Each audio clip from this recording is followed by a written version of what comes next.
അന്നത്തെ സിനിമ വെളിച്ചവും നിഴലുകളും ചേർന്ന് ഒരു വലിയ തിരശ്ശീലയിൽ മാന്ത്രികത തീർത്തിരുന്ന കാലം. ഇരുട്ടിൽ മുന്നോട്ട് ചാഞ്ഞിരുന്ന ഓരോ കാഴ്ചയും ആകാംക്ഷയോടെ കണ്ടിരുന്ന ഒരു തലമുറയുണ്ട് നമുക്ക്. ആ സ്വപ്നങ്ങൾക്കെല്ലാം പിന്നിൽ തിയേറ്ററിന്റെ മുകൾ നിലയിലെ ചെറിയ മുറിയിൽ ഒരൊറ്റ യന്ത്രം അതിന്റെ ജീവൻ തുടിച്ചു നിന്നിരുന്നു: സിനിമ പ്രൊജക്ടർ. ഇന്നത്തെ ഡിജിറ്റൽ യുഗത്തിൽ ഒരു മൌസ് ക്ലിക്കിൽ സിനിമ തുടങ്ങുമ്പോൾ പഴയ പ്രൊജക്ഷൻ റൂമിലെ ചൂടും എണ്ണയുടെ ഗന്ധവും യന്ത്രത്തിന്റെ താളത്തിലുള്ള ശബ്ദവും ഒരു ഗംഭീരമായ ഓർമ്മയായി തന്നെ അവശേഷിക്കും. വെളിച്ചത്തിന്റെ ശക്തിയും യാന്ത്രികമായ കൃത്യതയും ഒപ്പം പ്രൊജക്ഷനിസ്റ്റിന്റെ വൈദഗ്ധ്യവും ഒത്തുചേർന്ന ഒരു കലാരൂപമായിരുന്നു അത്. മണ്ണാർക്കാട് ശിവശക്തി എന്ന് പറയുന്ന നിലവിലുള്ള തിയേറ്ററിൽ, പഴയ ആരാധനാ തിയേറ്ററിലെ പ്രൊജക്ടറാണ് ഇപ്പോൾ വിശ്രമ ജീവിതം നയിക്കുന്നത്. ഈ സംവിധാനത്തിന്റെ ഹൃദയം ഫിലിമിലൂടെ തുളച്ചുപോയി സ്ക്രീനിലേക്ക് പ്രസരിക്കുന്ന തീവ്രമായ പ്രകാശമായിരുന്നു.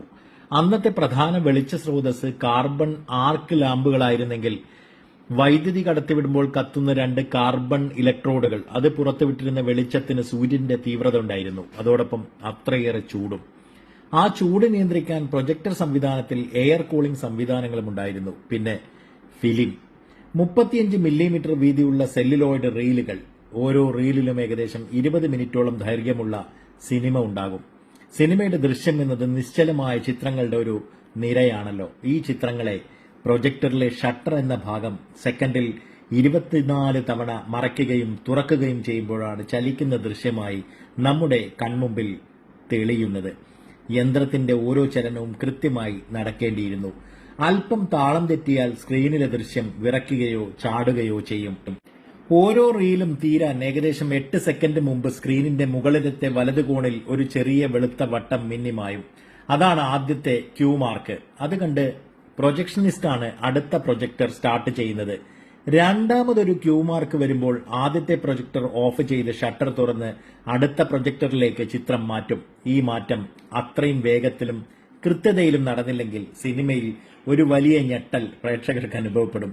അപ്പോൾ ഇങ്ങനെയൊക്കെയാണ് ഇതിന്റെ ഒരു സംവിധാനങ്ങൾ പണ്ടുണ്ടായിരുന്നത് കേട്ടോ. പക്ഷെ ഇന്ന് വളരെ ഈസി ആയി പോയില്ലേ എല്ലാം. പ്രൊജക്ഷൻ മുറിയിലെ രാജാവായിരുന്നു പ്രൊജക്ഷനിസ്റ്റ് അന്ന്.